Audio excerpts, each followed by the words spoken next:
السلام عليكم. في الفيديو ده هنتكلم عن حاجه اسمها وايل لوب. هي كمان بتعمل نفس الفكره بتاعه اللوب بس في اختلافات ما بينهم. هنشرحها نعمل بيها نفس اللي احنا عملناه دلوقتي، وبعد كده هقول لك استخدامات تانية ليها او ايه المختلف، ايه الافكار المختلفه اللي انت تقدر تستخدمها فيها حتى لو كان ظاهريا ان هي بتعمل نفس اللي الفور لوب بيعمله. لو رحنا هنا فانا عندي فكره الوايل لوب هنعمل بيها نفس المهمه دي، ان احنا هنعمل بس المره دي احنا هنا بنبدا من 5 وبنقف عند الصفر او عند الواحد. احنا هنعمل هنخليه يطبع من الواحد لحد الخمسة. اللي انا هروح اعمله ان انا هعمل هنا variable وهسميه مثلا points وهخليها صفر واقول له وايل. والوايل دي فيها حاجتين، فيها فكره الاقواس وفيها هنا الكود اللي بكتبه. فكره الاقواس دي انا بحط جواها حاجه، طول ما هي ترو، طول ما هي صحيحه الكود بتاعي بيشتغل. يعني وايل 1 مثلا ده معناه ان هو هيفضل يشتغل للابد، يعني لو حطيت له وايل واحد دي معناها انفينيتي لوب. لكن انا هنا انا هقول له ان وايل ان البوينتس اصغر من او تساوي الخمسة، ده الكونديشن بتاعي.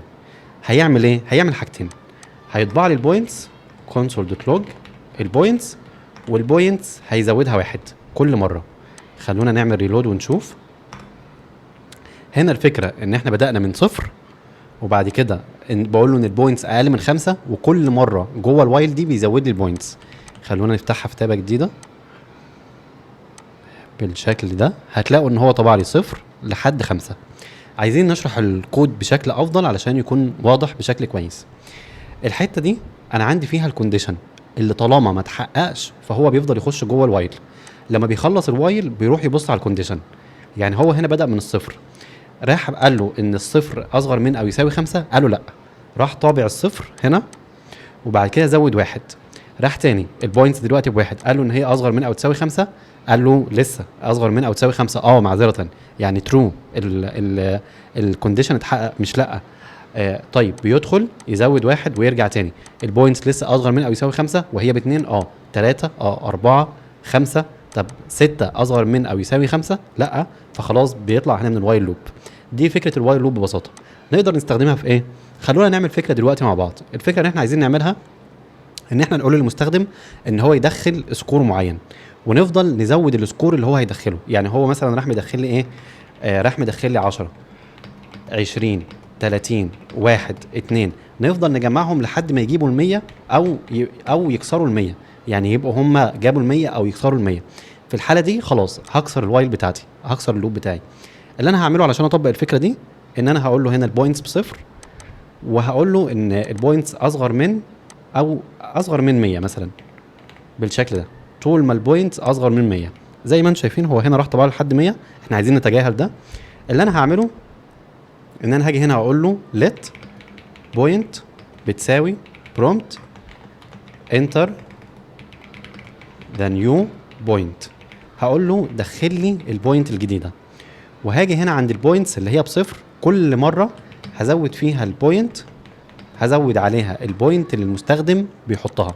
وعايز اطبع حاجتين، عايز اطبع البوينتس وعايز اطبع البوينت اللي المستخدم بيحطها، وهشيل البلس بلس دي. ونبدأ هنا نشتغل ونشوف ايه اللي هيحصل. يلا بينا نعمل هنا نقول له واحد، هنا 2. عايزين بس نفتحها برضو في صفحة جديدة علشان تبان معانا بشكل كويس. انا عايز انا بس عايز اتأكد ان احنا فاتحين الكونسول بالشكل ده. هقول له مثلا 10، هنا قال لي 0 10 و10، خلونا نحط كمان 20 عشان نشوف ايه اللي بيحصل. زي ما انتم شايفين هو في الحته دي بيعمل كونكاتينيشن، ما بيجمعش. ليه؟ لان احنا زي ما قلنا ان ده بيكون سترينج، ان احنا القيمه بناخدها هنا بتكون سترينج مش نمبر. فانا هاجي بس هنا ده اخليه نمبر علشان نتاكد ان احنا بنزود عليه رقم، ما بنعملش كونكاتينيشن لان في فرق ما بين الاثنين. وهاجي هنا هقول له مره ثانيه 10، هتلاقوا ان هو اداني 10 وانا دخلت 10 بوينتس وانا دخلت 10 دلوقتي. هقول له 30، المفروض ال10 دي تكون 40 وقال لي انت دخلت 30، وهروح ضايف على ال30 دي هضيف عليها 70.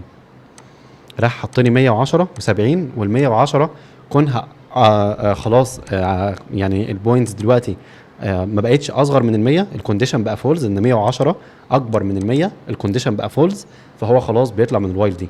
دي فكره بسيطه من الافكار اللي انت ممكن تطبقها، ان انت بتفضل تدخل المستخدم في حلقه لحد ما كونديشن معين يتحقق.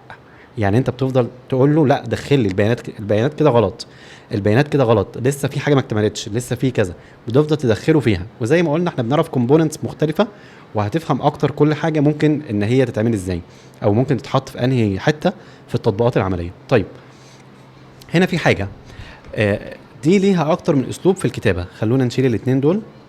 في اسلوبين تانيين تقدر ان انت تعمل بيهم الوايل لوب.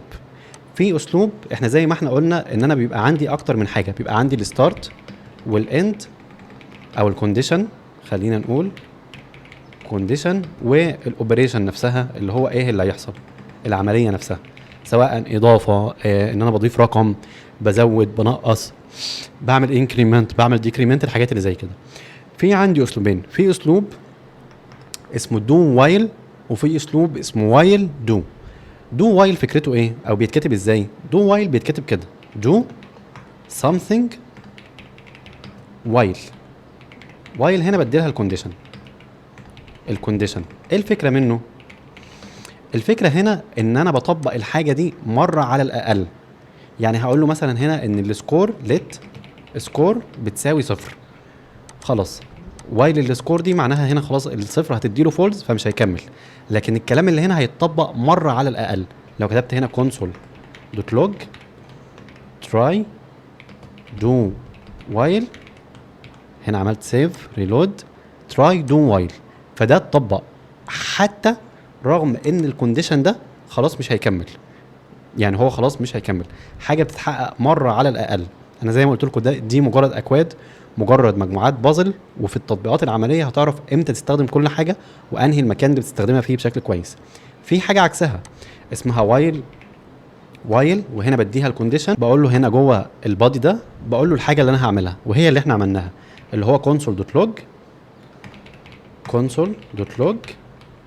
condition must be true، زي ما احنا عملناها. يعني السكور ده مش هيشتغل، try do while اشتغلت، لكن السكور لو بواحد، لو خليت هنا السكور بواحد وما غيرتش اي حاجه، الاثنين هيفضلوا يشتغلوا على طول. الميموري بتاعت الرام، لان في الاخر البرنامج ده بيشتغل بشكل معين، حاجه اسمها ستاك وهيب وقصص معينه، ففي الاخر الميموري بتاعي مش هيستحمل الكلام ده، فهيحصل كراش للكمبيوتر. دي حاجه احنا بندخلها في انفينيتي لوب. فانا هنا هقول له ان هي بواحد، لكن قبل كده هقول له ان السكور ماينس بالشكل ده. وهنا برضو ممكن سكور ماينس زي ما انتم شايفين. هي هنا دخلت فعلا في انفينيتي لوب، شايفين طبعها كم مره. خلينا هنا نعمل لها ريلود، نعمل لها نفتحها في صفحه تانية، انسبكت. طيب هنا السكور بتاعنا بواحد. هنا خلينا نراجع تاني على الفكره. انا زي ما قلت لكم هنا دو بيعملها مره واحده بس، هو هنا نقصها. يعني هنا لو رحنا شفنا السكور ده، فهتلاقوا ان حتى الواحد دي هتبقى بصفر، فاحنا ممكن نخليها باتنين بحيث ان هي على الاقل تعدي عليها كذا مره. هو هنا تراي دو وايل اتعملت مرتين، لان هنا مره هيخش بصفر. خلوني اوريها لكم. دو وايل سكور بالشكل ده، زي ما انتم شايفين دو وايل كانت باتنين، نقصناها واحد، طبعناها، رحنا بقت بواحد، طبعنا الواحد هنا بقت بصفر. بعد ما هنا نقصنا الواحد، رحنا طبعناها بقت بصفر. وهنا وايل ان السكور هنا المفروض اديله كونديشن، اقول له ان هي اكبر من الصفر بالشكل ده. وخلونا نشوف. طبعا هو هنا خلاص السكور هنا جاب صفر، فهنا ما بقاش خلاص، يعني هي طلعت من الكونديشن ده السكور طلعت بصفر، لان هو هنا فضل يعمل لوب لحد ما بقت صفر. لكن احنا ممكن نخليها هنا البوينتس ليت بوينتس بتساوي 2، ونشتغل هنا على البوينتس. هتلاقوا ان الكونديشن ده اتحقق مرتين. علشان ما نتلخبطش تاني، الدو وايل هو اسلوب مختلف علشان تعمل اللوب. فكرته ببساطه، لو فهمت اللي انا هقوله ده بالعربي هتعرف امتى تستخدمها. افضل خش في دوامه لحد ما المستخدم يعمل حاجه معينه، او لحد ما شرط معين يتحقق. دي فكرتها بكل بساطه. ليها اسلوبين تتعمل. اسلوب منهم الطبيعي ان انت بتحط كونديشن، بتحط الكود بتاعك، واسلوب تاني ان انت بتطبق الحاجه على الاقل مره، بتعملها على الاقل مره، وبعد كده بتشوف الكونديشن بتاعك. الكونديشن ده ممكن ما يتحققش، بس بتعملها على الاقل مره، ولو الكونديشن حتى ما اتحققش فبتبقى اتنفذت مره. يا رب فكره دو وايل تكون واضحه، وان شاء الله في التطبيقات العمليه هنأكد على الحاجات دي تاني، واشوفكم في الدرس الجاي ان شاء الله.